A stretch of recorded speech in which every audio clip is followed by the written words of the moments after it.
everyone, it's Dana, and I'm just making my supper, and I thought I'd share this recipe with you. For all of you that are following ketogenic diet or a carb-free, low-carb, whatever, then this recipe's for you. It's called crack slaw. You can find it all over Pinterest, all over the internet. It was created by a lady named Geneva something or other. I'm sorry, I can't remember her name. For the ideal protein diet, which is the diet that I do.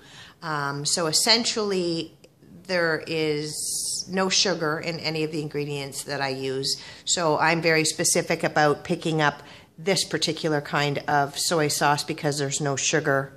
I use Frank's Red Hot sauce because there's no sugar in there. I read all of the ingredients. I read all of the labels because I don't want to put any sugar in my body. I want to knock these last 20 pounds out and get it over with. So I go hardcore. I will not put sugar in my body. And that just makes it go a little quicker. Yeah, so this is called crack slaw. And so we'll get started. I've already gone ahead and browned off the ground beef. Normally I make it with chicken or turkey, but I was in the grocery store. They didn't have any. And so I just grabbed the extra lean ground beef. So there's a pound of extra lean ground beef that's already been browned. You're going to need soy sauce, white vinegar, hot sauce of your choice. Just try and make sure that there's no sugar in it.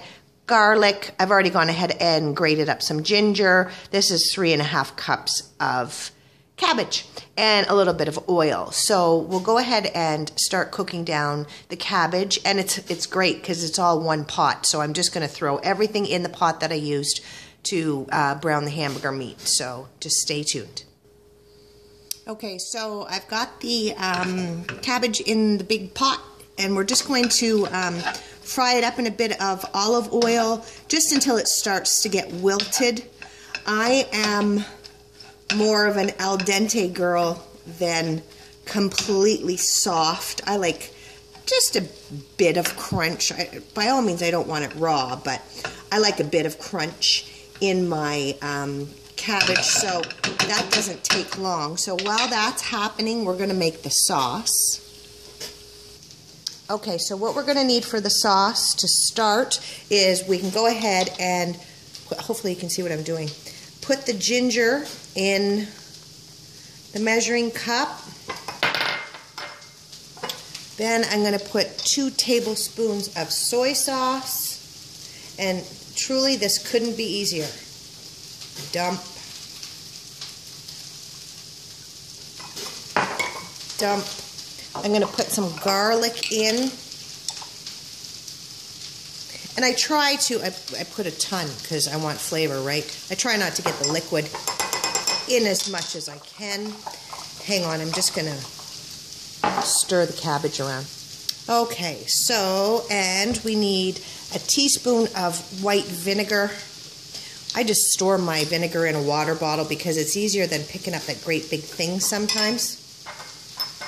Oh, I'm going to need that still. And the recipe calls for a half a teaspoon of hot sauce, but I want flavor, so I'm putting the whole teaspoon in. And everyone, you can adjust this as you like. If you want it hotter or not quite as hot, you can adjust the hot sauce quantity. And then I just whisk it up. Okay. That is ready. I'm just going to take it over to the stove.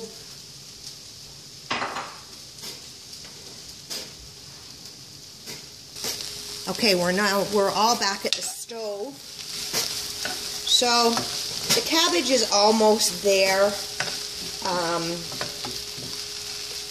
Insofar as I like it cooked, when it starts to get a bit translucent, sorry, that's kind of where I want it. And then you just add in the ground beef or ground chicken or ground turkey, whatever it is that you prefer to use in there.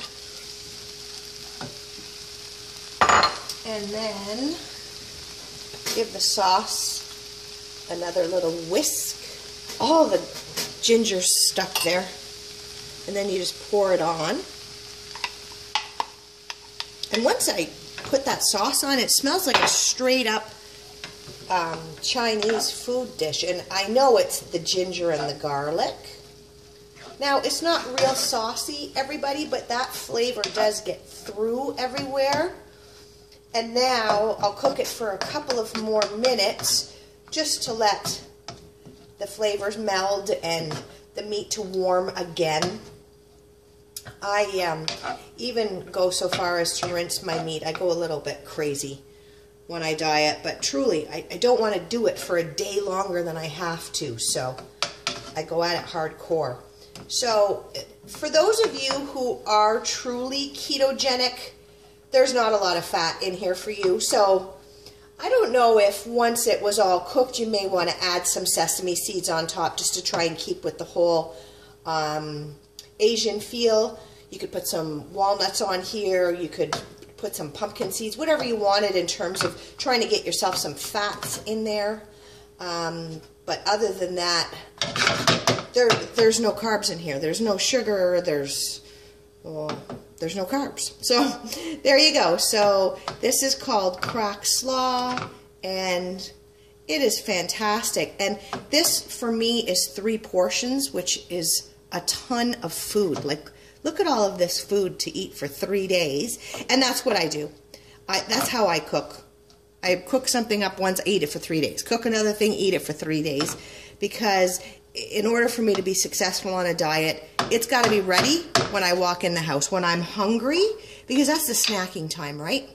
When you walk in the house and you're trying to cook the dinner, but you're so hungry, you can't get the dinner cooked, you're snacking on everything. So I prep ahead 3 days at a shot, and yeah, so this is what I'm going to eat for the next 3 days. So hope you all enjoyed it, and I hope wherever you guys are, you're staying warm, or it is warm. And yeah, I wish everybody every success on their diet journey for January 2018. All right, bye.